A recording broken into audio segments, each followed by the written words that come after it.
adoradores que o Senhor procura. Pois Tu és santo, santo, santo, e nós rendemos a Ti todo louvor, toda honra e toda glória, hoje e para sempre. Amém. Deixe sentar. O desequilíbrio do equilíbrio. Li essa semana um texto falando sobre saúde mental. E assim como a maioria dos estudos que tem a ver com a parte emocional do homem, a alma do homem, a razão do homem, sempre há um apelo ao equilíbrio. Sempre há um apelo à busca por estar, quem sabe, no meio entre algo que pode pesar para um lado ou pesar para o outro. Porque equilíbrio é assim, não é? Você pensa numa balança, dois pesos, e quando os pesos estão equivalentes, a balança está equilibrada. Mas interessantemente, eu vou trazer para você algo, quem sabe pode ser novo, mas a teoria do conhecimento de um psicólogo muito antigo, chamado Jean Piaget, que estudou, na verdade, sobre este assunto e como as crianças, não é? Assim como o adulto, absorve o conhecimento. Pasmem vocês. Jean Piaget vai dizer que existem algumas fases do conhecimento. E uma delas está no fato de que você, à medida com que se relaciona com a realidade, você assimila a realidade. Você cria um esquema para lidar com o mundo externo. Porque a primeira fase do conhecimento ela é egocêntrica. Como se a criança não necessitasse de explicações para o mundo externo, ela se basta. À medida em que há o crescimento, o amadurecimento, há necessidade de explicações, não é? Por isso que, na verdade, as crianças ficam perguntando tanto para a gente, não é? Por quê? Porque ela precisa de uma explicação no universo dela para que o contato com o mundo real faça sentido. E uma das fases do conhecimento, que é a assimilação, é interessante que, na medida em que você lida com o desconhecido, há um desequilíbrio para que o conhecimento possa ser absorvido, porque você já tem um esquema montado, e o novo, aquilo que é desconhecido, desmonta o seu esquema, e é necessário para que você assimile o novo, reconstruir todo um esquema, e gera um desequilíbrio que é chamado desequilíbrio saudável para a busca pelo conhecimento. Por que eu estou trazendo isso aqui? Porque me parece que esse discurso do equilíbrio não cabe para tudo. Existem coisas que o equilíbrio é negativo, ainda mais em se tratando do campo da fé. O pior lugar que você pode estar é o do equilíbrio. É o do equilíbrio. E eu sei que você deve estar pensando, o que esse cara vai dizer? Mas não sou eu que digo. Eu sou apenas um mensageiro. Para isso eu convido você a abrir a sua Bíblia. É que a gente possa conhecer no capítulo 3 de Apocalipse, versículo 14, a última igreja das 7 que nós estudamos até aqui, chamada as 7 cartas, as 7 igrejas em Apocalipse, a igreja em Laodiceia. O desequilíbrio do equilíbrio. Apocalipse 3, a partir do versículo 14, diz assim: escreve ao anjo da igreja em Laodiceia, estas coisas diz o Amém, a testemunha fiel e verdadeira, o princípio da criação de Deus. Conheço tuas obras, sei que não és frio nem quente, antes fosse frio ou quente. Assim, porque tu és morno e não és quente nem frio, estou a ponto de vomitar-te da minha boca. Porque tu dizes, sou rico, tenho prosperado e nada me falta, mas não sabes que és infeliz, miserável, pobre, cego e nu. Eu te aconselho que compres de mim ouro refinado no fogo, para que te enriqueças, roupas brancas, para que te cubras e a vergonha da tua nudez não seja mostrada, e o colírio, para que o apliques sobre teus olhos e enxergues. Eu repreendo e castigo a todos quanto amo. Sê, pois, zeloso e arrepende-te. Estou à porta e bato. Se alguém ouvir a minha voz e abrir a porta, entrarei em sua casa e cearei com ele e ele comigo. Ao vencedor, eu lhe concederei que se assente comigo no meu trono, assim como eu venci e me assentei com meu Pai no seu trono. Quem tem ouvidos, ouça o que o Espírito diz às igrejas. A última igreja das 7 é a pior igreja. Porque se você ainda tem na igreja de Sardes, apesar da situação terrível que Sardes vivia, alguns que resistiam, a igreja em Laodiceia não tem ninguém salva, não tem um ponto positivo sequer. Interessantemente, a igreja era uma igreja que estava situada em uma região extremamente próspera. A cidade de Sardes, até hoje, visitada na Turquia, não é? As ruínas estão lá para mostrar a maneira, eu diria, pomposa com que a cidade vivia. Porque ela estava situada justamente em uma rota comercial, estrategicamente em uma rota comercial. Então ela enriqueceu com o comércio. Na cidade de Sardes era produzido o que chamavam de lã negra, que era uma lã linda e servia para a confecção de roupas maravilhosas. Então, o lugar da moda, eu diria que, quem sabe, haveria na cidade de Sardes um Sardes Fashion Week da lã negra. Se você quisesse aquele tipo de roupa, aquele tipo de tecido, era em Sardes que você tinha que ir.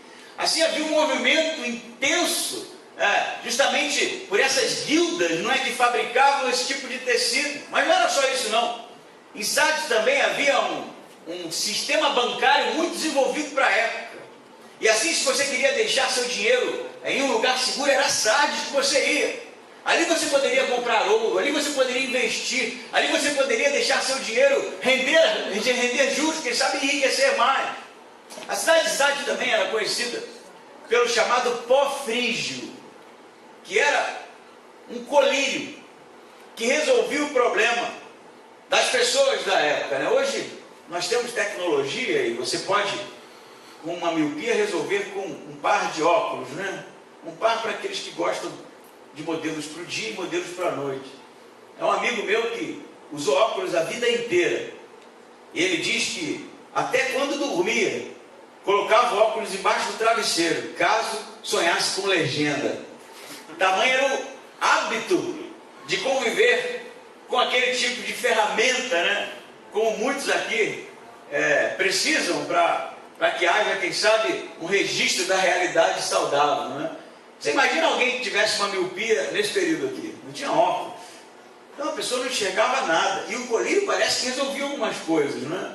Então, o mundo antigo e aqueles que precisavam de uma melhora, não é? De quem sabe dar uma melhorada na visão, era Sardes. O colírio que era exportado para todo mundo. Laodiceia. Sardes comprava deles, né? Muito bem. Você é o cara que está prestando atenção, né? Eu preciso dizer que podia gritar mais alto na próxima classe, eu não escutei. Pois é, não era para surdez, era para visão. Então, com todo esse, diria, movimento por parte do comércio, por parte da economia, a cidade cresceu muito. Você sabe que a cidade cresceu tanto que há registros históricos, não é? De um terremoto no ano 60, depois de Jesus, que destruiu toda a cidade, porque aquela região da Turquia era muito comum ter terremotos por causa dos vulcões. E normalmente, quando uma cidade passava por esse tipo de calamidade, Roma enviava recursos para a reconstrução da cidade. Assim como tantas outras cidades que passaram por terremoto e destruição, Roma investia para o crescimento. Você sabe que a cidade de Laodiceia, não Sardes, mas Laodiceia, não quis receber? Eles negaram a ajuda de Roma e disseram: nós podemos reconstruir a nossa cidade com o nosso próprio dinheiro.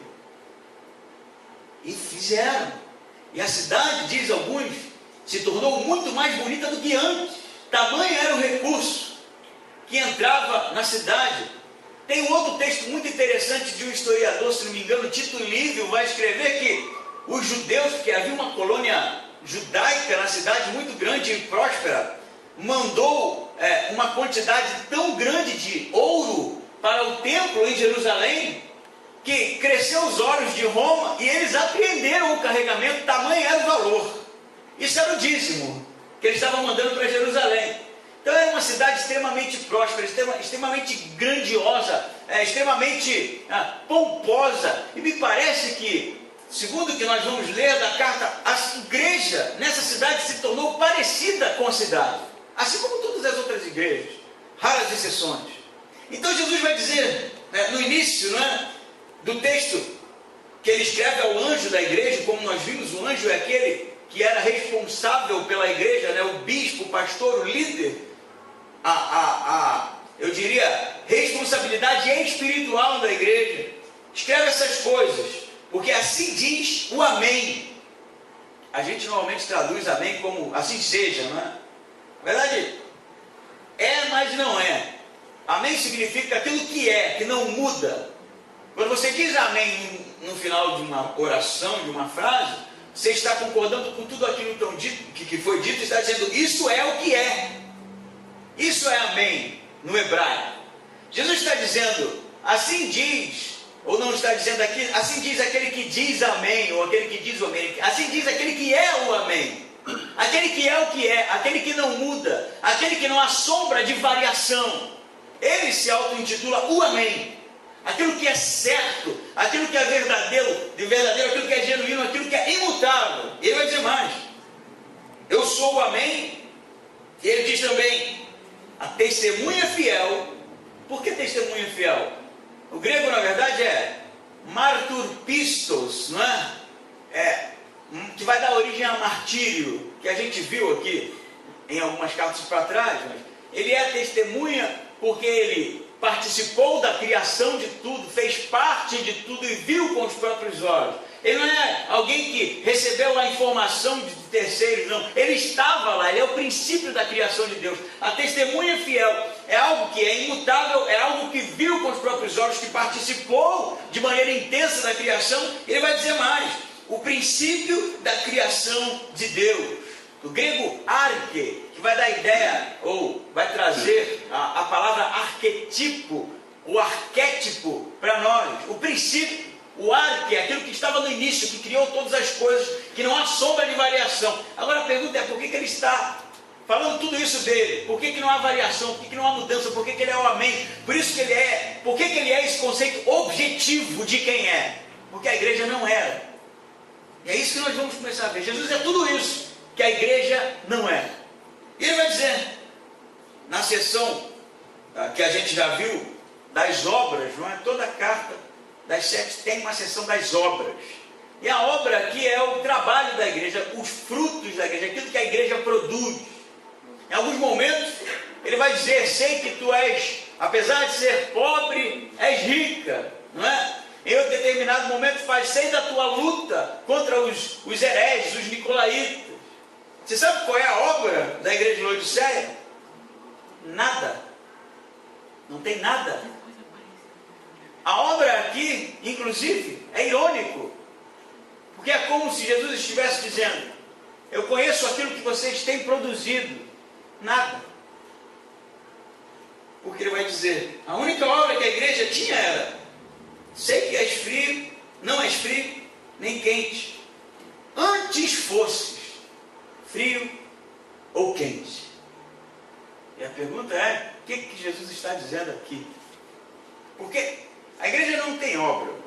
E a única coisa que ela tem, nessa seção da carta, é o fato de não ser nem frio e nem estar no outro extremo e ser quente. Ela é algo que está no meio. Isso é negativo na carta. Você não precisa ser um teólogo para perceber isso. Porque ele diz: quisera eu que você fosse frio ou quente. Mas Jesus está trabalhando aqui com a realidade, eu diria, geográfica, cultural, histórica do lugar onde eles estavam inseridos. E se a gente estudar sobre a geografia ou como a cidade funcionava, apesar da cidade ser uma cidade próspera e rica, ela tinha uma fragilidade. Ela não tinha um abastecimento próprio de água. Você sabe, tem uma cidade que é parecida, não na integralidade da carta, mas com um sistema. A cidade de Montes Claros, lá em Minas Gerais. A cidade de Montes Claros é uma cidade estranha, porque ela não foi, ela não surgiu às margens de nenhum rio. Não é isso, Mário? Montes Claros não tem rio em Montes Claros. Ele depende do abastecimento de fora, não é? E quando não chove, o negócio fica tenso, não é isso? Hoje choveu lá, e eu vi um vídeo do Elcio lá. Você ia dar risada do negócio. Que estava chovendo e um homem daquele tamanho, 2 metros eu acho, e um pouco mais, orando na chuva, igual uma criança. Porque lá, quando não chove, meu amigo, não tem rio para abastecer a cidade. E isso é terrível, não é? Eu fui para lá, para um módulo, dar aula no módulo de filosofia, e a gente ficou 2 dias sem água, onde a gente estava. Porque lá o abastecimento estava assim, abastecia um dia e ficava 3 sem. E se você não administrasse a água, você ficava sem. Como eu tive que tomar banho na casa do vizinho, porque não tinha água lá. Pensa nessa cidade aqui. Ela não tinha um abastecimento próprio de água. Então o que ela tinha que fazer? Buscar água de fora. Então havia 2 fontes próximas que existem até hoje. Uma fonte de águas refrescantes, que era a cidade de Colossos, ou Colossos, que existe até hoje, a água pura, água mineral, água que trazia refrescância, que era procurada, água saudável, não é? E no outro extremo havia Hierápolis, com suas fontes termais. Era na verdade, uma cidade que possuía essa maravilha, não é? Da natureza, que produzia uma água quente, em que as pessoas procuravam para tratamentos de saúde. E ali, quem ia lá, dormia ali, quem sabe, curtindo aquela delícia que era a água que brotava das rochas e que brota até hoje. E assim, quem sabe, acreditava-se que essa água tinha poderes, não poderes sobrenaturais, mas naturais de cura. Então, o que Jesus está dizendo para a cidade é que eu queria que vocês fossem como as águas de Colossos, refrescantes, que matassem a sede, frio, ou mesmo como a fonte de Hierápolis, quente, que produzisse saúde, que produzisse cura. Mas vocês não são nada disso, vocês são mornos. Sabe por quê?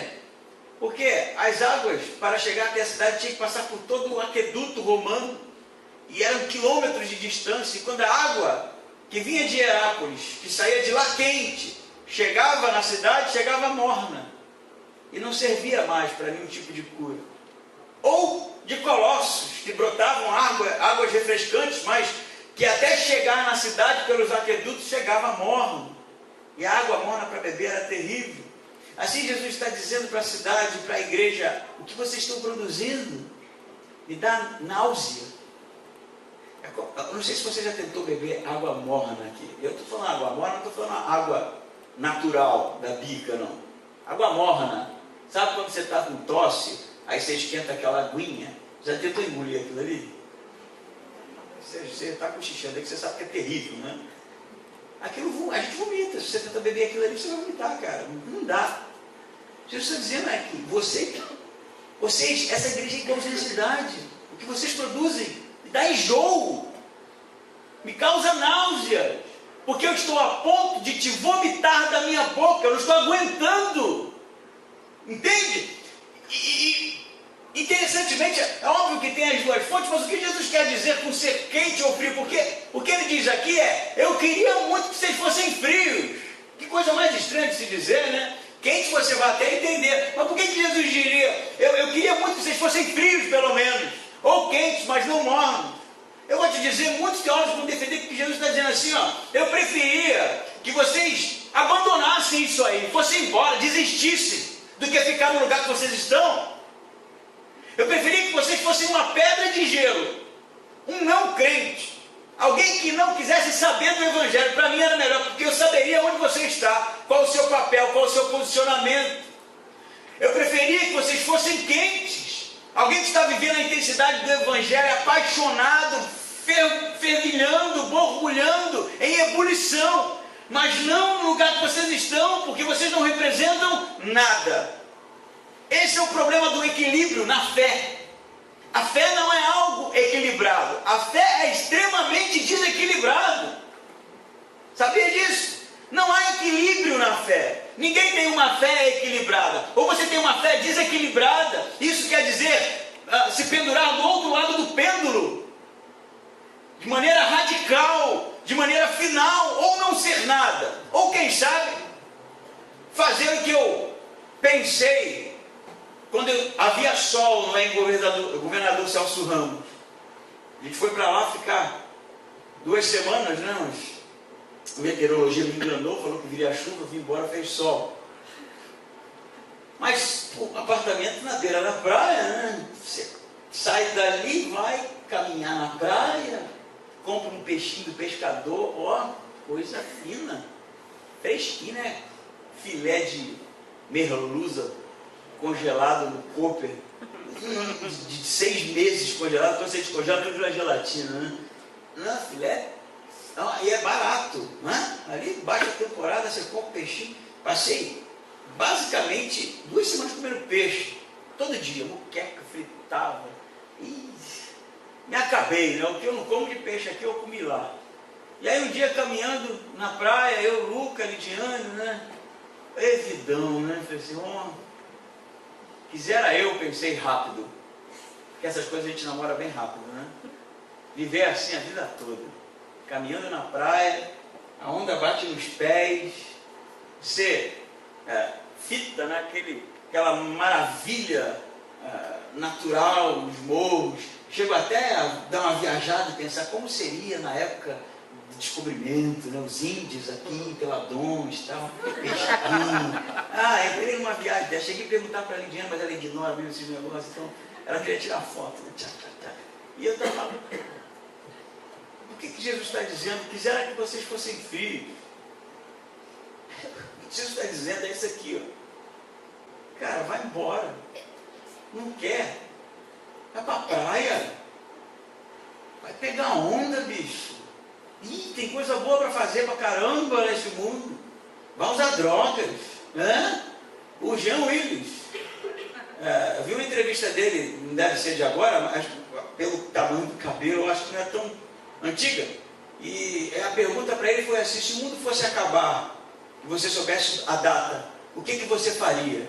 Aí ele diz: eu pediria perdão a todos aqueles que eu magoei, não, aqueles que eu me identifico, né? Ele fala assim: eu pediria perdão para aqueles que eu me identifico e magoei. Depois eu usaria todo tipo de droga ilícita, ele vai dizer. Clichê. Tudo aquilo que eu não usei, eu usaria. E depois eu transaria com todo mundo, homem, mulher, o que viesse. O fim do mundo está aí, né, bicho? Então, vou viver ao extremo. Por que não? Por que não viver na busca dos prazeres, das realizações? Isso é bom. É bom para a carne. É bom para alcançar os objetivos. O que Jesus está dizendo aqui: se você não for quente, melhor é estar nesse papel, vai embora, some, arruma alguma coisa para fazer, mas não fique no meio, porque o meio é lugar daqueles que não têm posicionamento. Eu vou dizer mais: o meio é lugar dos covardes, que se escondem atrás do discurso da fé, se escondem atrás daquilo que Jesus fez na cruz por nós e não assumem as responsabilidades. O meio é o lugar daqueles que são irrelevantes, são insensíveis, que não se importam. O meio é o lugar daqueles que não fazem a menor diferença. E a minha pergunta para você é: em que lugar você está? Você é o quente? É aquele que Jesus pode olhar e contar e dizer: vinde benditos do meu Pai? É esse que é você? Ou você é o frio, Que eu respeito o frio, já disse isso. Eu respeito o ateu, aquele que diz eu não quero crer, porque o ateu não é aquele que não crê porque não tem provas, né? Eu não acredito nisso. O ateu é aquele que decidiu não crer, pela fé ele não quer saber. Eu respeito isso, é um posicionamento. O que eu não respeito, segundo o que está dizendo, é aquele que se diz cristão e não faz a menor diferença, que não produz nada, que não tem fruto, que não tem vida, que não tem participação, que não tem envolvimento, que não tem calor, que não tem paixão, que não é nada. Isso é mais ou menos uma coisa assim, você chegar para o seu cônjuge, sua esposa, seu marido, dizer, você me ama, ele diz assim, mais ou menos. Que é isso? Que tipo de resposta é essa que não cabe? Ou se divorcia e vai embora e larga isso, porque não tem mais, não dá mais. Ou você a ama com toda intensidade, não tem como viver no meio. Porque não existe equilíbrio na fé. Ou você se lança no escuro, se lança nos braços do Pai e deixa Ele fazer o que quiser com a sua vida, deixa Ele lhe dar crescimento, deixa Ele produzir em você alguém digno de confiança, uma testemunha fiel, é melhor ir embora. Jesus já disse isso antes, já até preguei aqui o discurso da desistência. Ele vira para a multidão e fala assim, a hora de ir embora é agora. Agora é a hora de ir embora, você pode estar entrando na maior furada da sua vida, que é me seguir. E eu digo isso para você, pode ser a maior furada, meu amigo. Se você não quer ser oprimido pelo mundo, se você não quer ser perseguido, não quer ser achincalhado, não quer ser preso, porque na Alemanha já tem gente sendo presa, porque não admite que os filhos tenham contato com identidade de gênero, ideologia de gênero. E aí o pai tirou a criança da escola, o Estado o acusou, prendeu o pai, prendeu a mãe grávida. Isso na Alemanha, já que está aqui do lado. Não quer passar por isso? Maravilha, some. Mas você não pode ser aquele que tem o discurso, que participa, que diz que é, mas não é. Você não pode ser aquele que aparenta viver, quem sabe, algo genuíno, mas não vive. Porque esse Jesus fala assim, para mim, para você, eu estou a ponto de te vomitar. Igreja não é lugar para simplesmente vivermos o social. Porque se for, eu vou embora. Eu vou embora. Eu tenho mais o que fazer. E como tenho. Eu tenho mais o que fazer. Igreja é lugar para aqueles que provaram de uma transformação, estão eternamente gratos pelo que Jesus fez na cruz e morreriam por isso. Quentes. Morno não dá. Morno não dá. E a pergunta para você, não minha, mas do texto, quem é você nisso? Olha para a sua vida, olha para a sua caminhada. Você não tem nada para contar, você não tem nada para dizer. Aceite o desafio do texto, deixe que Cristo mude a sua realidade. Ele vai continuar dizendo, eu não quero ficar muito preso nesse ponto, porque aquilo que já estava ruim vai piorar um pouco mais, não é? Ele vai dizer no versículo 17 assim, porque tu dizes, sou rico, tenho prosperado, e nada me falta, mas não sabes que és infeliz, miserável, pobre, cego e nu. Eu te aconselho que compres de mim ouro refinado no fogo, para que te enriqueças, roupas brancas, para que te cubras a vergonha da tua nudez e não seja mostrada, e colírio, para que o apliques sobre teus olhos e enxergues. Porque eu repreendo e castigo todos quanto amo. Sê, pois, zeloso e arrepende-te. Da igreja estar desse jeito era justamente a sua realidade econômica. A igreja era rica. E o problema não está em ser rico. Mas o problema está quando Jesus, Deus, é substituído por isso, por esse tipo de ambição. A igreja cresceu, prosperou, enriqueceu. A igreja está inserida em uma realidade em que a cidade era classe média alta. A igreja está inserida em uma realidade em que todo mundo lucrou com o crescimento. A igreja está inserida em uma realidade que havia uma comunidade judaica enorme, mas que não incomoda nem um pouco a igreja. Você vai ver, o Apocalipse é cheio disso. Os judaizantes chegavam lá, botavam terror, perseguia, prendia, acusava, entregava para Roma. Essa igreja aqui não sofre nada, cara. Nem judeu está preocupado com eles, nem eles estão preocupados com os judeus, porque está todo mundo assim. Eles estão de bem com o negócio, sabe? Está bem, o negócio está bom aqui, para que me incomodar? A igreja está inserida numa realidade pagã, idólatra. Havia outros templos, havia outros credos, outras religiões, e ninguém mexe com eles, porque eles se davam bem com todo mundo. E, pessoal, aqui já fazia parte da fotografia. Se tivesse lá, quem sabe, turismo, não é? O guia turístico ia mostrar assim, não, aqui nós temos o templo de Zeus, aqui nós temos o templo ao imperador romano, aqui nós temos o culto a Baal, aqui nós temos o culto a Afrodite, aqui nós temos a igreja cristã, aqui nós... Estava na foto, tipo, você podia comprar, isso é claro não existe, eu estou viajando aqui, mas passar na banca de jornal, comprava lá o cartãozinho, estava lá, primeira igreja batista, né? Porque eles eram batizadores, né? E junto, do lado, estava o pessoal de Zeus abraçado, o negócio estava assim, simples, normal, tranquilão. A igreja cresceu, a igreja prosperou, e a igreja se tornou arrogante, igual ao terremoto, em que a cidade reconstruiu sozinha. A igreja, vai dizer Jesus, se dizia rica, tenho prosperado e nada me falta. Entende o que eles estão dizendo aqui?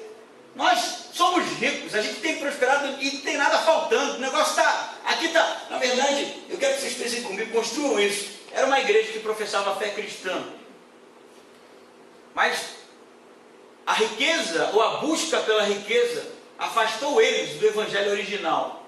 Evangelho que foi aqui provavelmente plantado por Epáfras. Paulo vai dizer na carta aos Colossenses, no final da carta, entrega também esta carta a Epáfras, para que ele leia a mesma carta de Colossos, ele lê em Laodiceia, a carta de Laodiceia ele lê em Colossos. Provavelmente Epáfras era o líder lá, alguém que plantou a igreja com seriedade, pelo menos 30, 40 anos antes da carta de João ser escrita. Só que aconteceu alguma coisa aqui que a igreja absorveu a cultura onde ela estava inserida e se distanciou de Deus. Viraram um grupo social, um grupo de encontro, um grupo de pessoas ricas, reunião de executivos, mas estavam distantes de Deus, estavam na verdade como que miseráveis aos olhos de Jesus. É diferente, por exemplo, de quando Jesus fala assim, eu sei da sua pobreza, mas vocês são ricos. Aqui é o contrário, eu sei da riqueza de vocês são miseráveis, porque vocês estão olhando para esse tipo de ideal, estão achando que isso está vindo de mim, porque uma igreja que está enriquecendo, que está prosperando, só pode ser Deus, cara.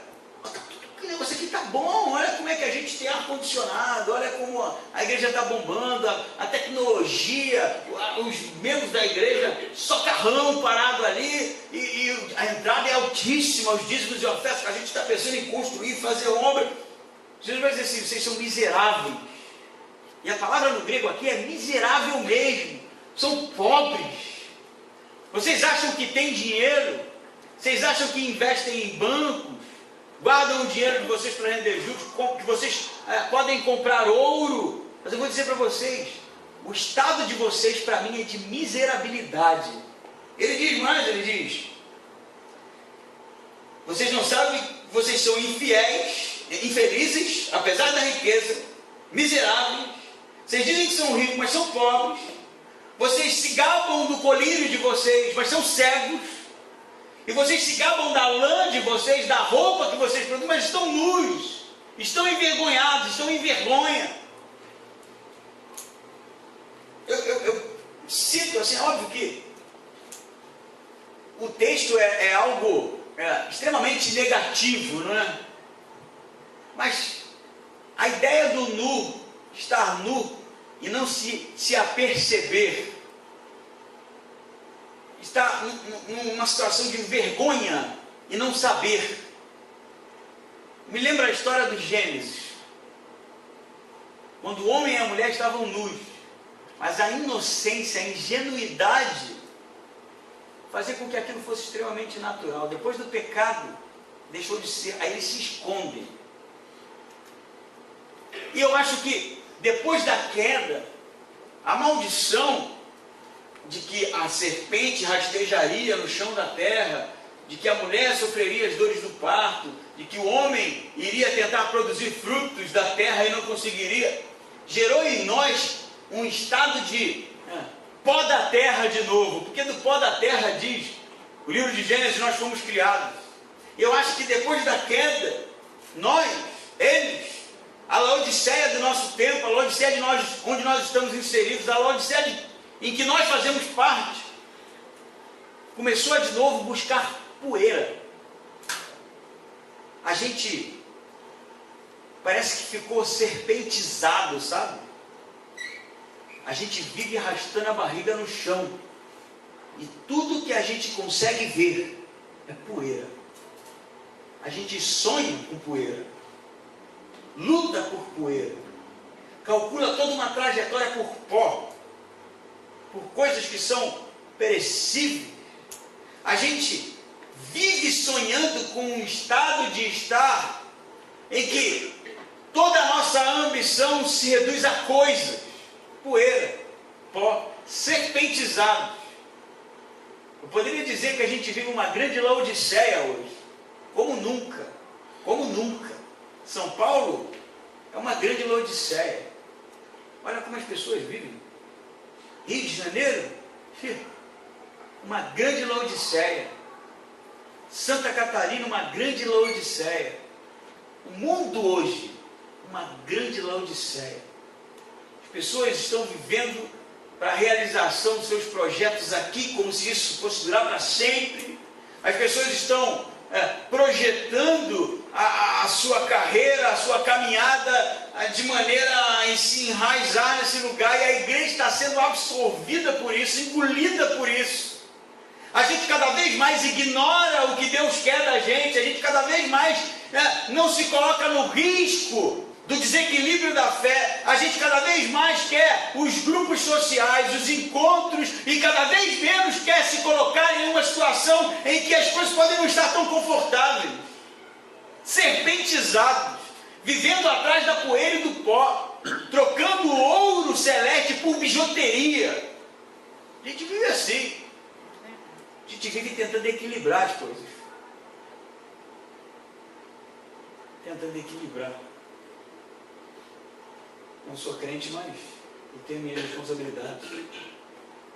E eu não estou dizendo aqui que você não tem que ter suas responsabilidades. Na verdade, eu acho que você tem que ser homem para assumir todas elas. Mas o peso tem que estar na fé.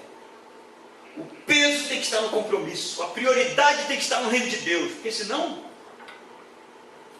eu fico muito triste em te dizer isso. Você é morno. É morno. Jesus vai dizer assim, como um mercador ambulante, né? Como alguém que chega na cidade, quem sabe com a sua carroça, com objetos à venda. E ele vai dizer, eu te aconselho, o conselho dele para a igreja é esse aqui, ó. Compres de mim o ouro refinado no fogo, para que te enriqueças de mim, roupas brancas e não a lã negra de vocês, para que cubras a tua vergonha e a tua nudez não seja mostrada. O colírio de mim, para que você te enxergues, para que você possa ver, para que você passe a enxergar. E ele vai dizer, e o apliques em teus próprios olhos, e enxergue. Jesus é aquele, como um vendedor ambulante que chegou aqui, está oferecendo os seus produtos.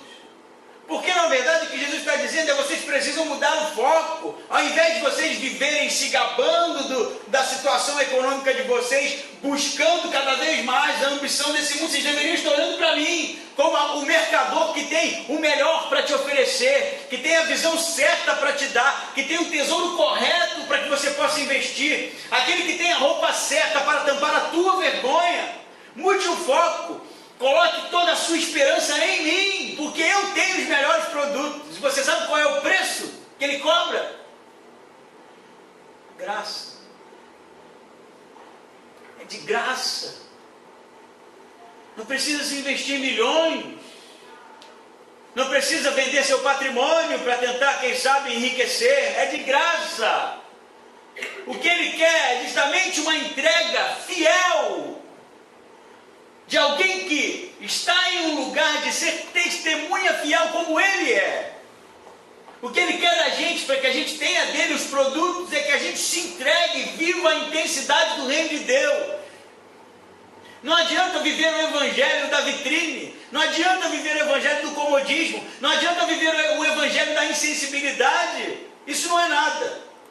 Jesus, o conselho que eu tenho para te dar, você sabe, tudo isso que você planejou, eu estou falando para você agora, tudo que você planejou, pensa aí, joga no lixo e pergunta para Ele o que Ele quer de você. Joga no lixo. Faz assim, ó, faz a lista, chega em casa. Isso eu quero realizar, isso eu quero fazer, isso. Pega a lista, embola assim, ó. Joga no lixo, fala, pai, é você que manda agora, eu não quero mais fazer isso não. Porque eu percebi a minha nudez, eu percebi a minha vergonha, eu percebi a minha cegueira, eu percebi quão miserável eu sou. Essa é a única maneira. Eu te aconselho, compre de mim, vire-se para mim, porque ele vai dizer assim, porque eu estou à porta e bato. Se alguém abrir a porta, entrarei em sua casa e cearei com ele e ele comigo. Esse versículo é lindo, porque assim, na verdade parece que não é daqui. É isso que está acontecendo. O texto é tão duro, a situação da igreja é tão vergonhosa, que parece que o que Jesus está falando agora não pertence a essa carta. É como se alguém tivesse pego esse versículo e o restante do texto e colado aqui, porque fica abissal, porque Jesus está dando uma chamada, mas ele vai dizer assim, eu exorto aqueles que amo. Por isso que eu estou falando para vocês, porque eu os amo. Apesar da situação de vocês, eu amo vocês.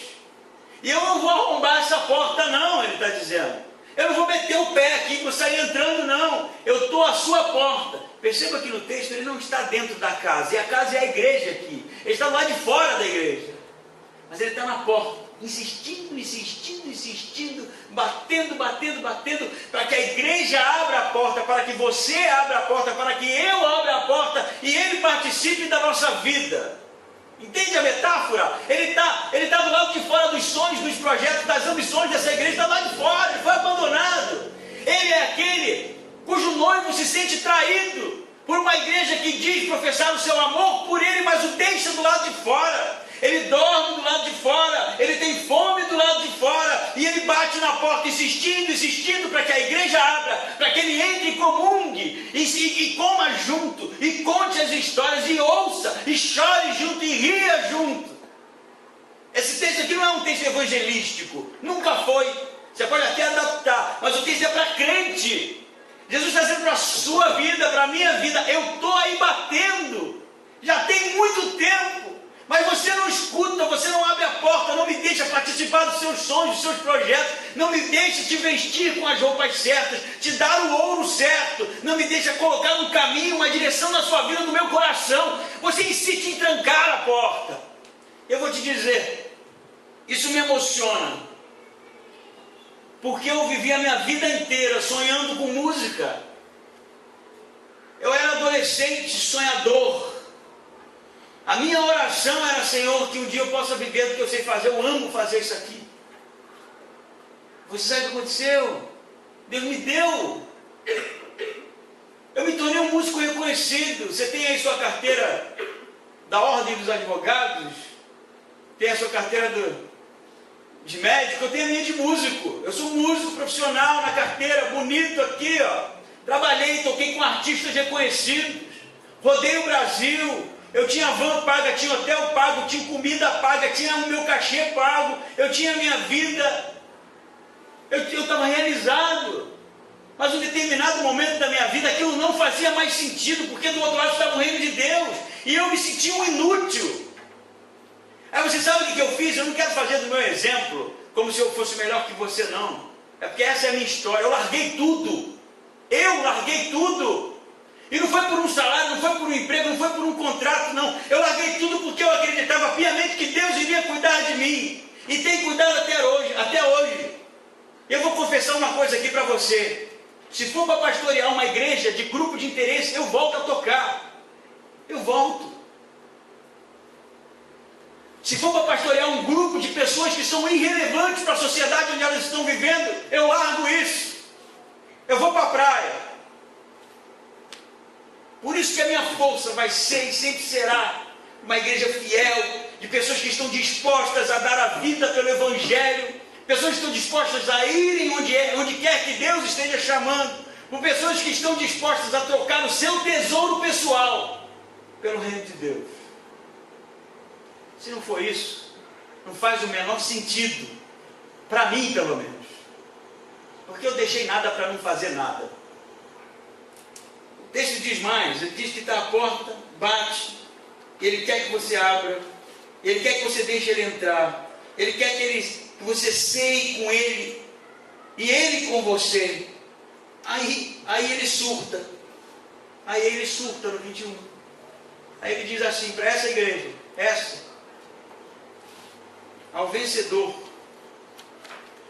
está prestando atenção? Lê comigo 21, ao vencedor eu lhe concederei que se assente comigo no meu trono. Esse cara está falando, tem o trono do rei, o convite dele para a igreja abandonar esse estado de inanição, de lassidão, e se assentar com ele no trono dele. Não é no lugarzinho lá no final, é no trono dele. É fazer parte do reino de Deus, é herdar o reino de Deus. E ele fala assim, assente no meu trono, assim como eu venci e me assentei no trono do meu Pai. Quem tem ouvidos, ouça o que o Espírito diz à igreja.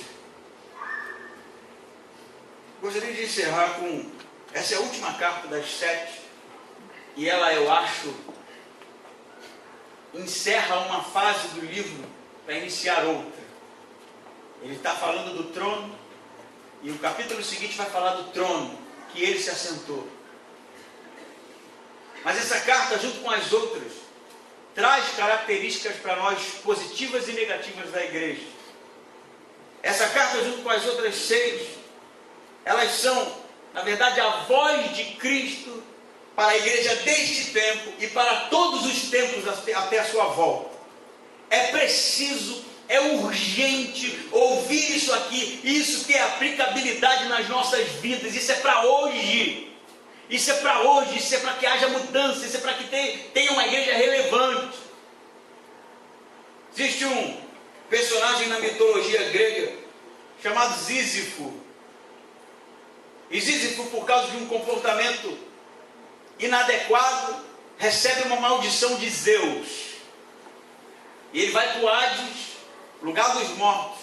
E a sua maldição é viver a vida inteira, para toda a eternidade, empurrando uma pedra que desce uma ladeira. É uma pedra enorme e Sísifo vive ali o tempo inteiro, a vida inteira, a eternidade inteira, tentando empurrar essa pedra que desce e não sai do lugar. Eu acho que a metáfora é clara. Eu não sei que tipo de pedra você tem tentado empurrar. Não sei. Não sei o que você tem carregado nas costas, que não é o reino de Deus. E isso faz com que você fique em um lugar estático, sem andar, sem produzir, sem se mover, sem crescer.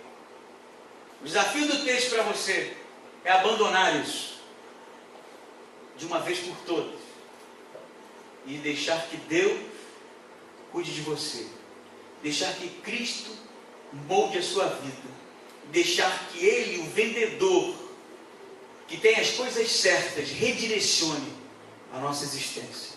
Amém? Amém. Vamos ficar em pé e orar?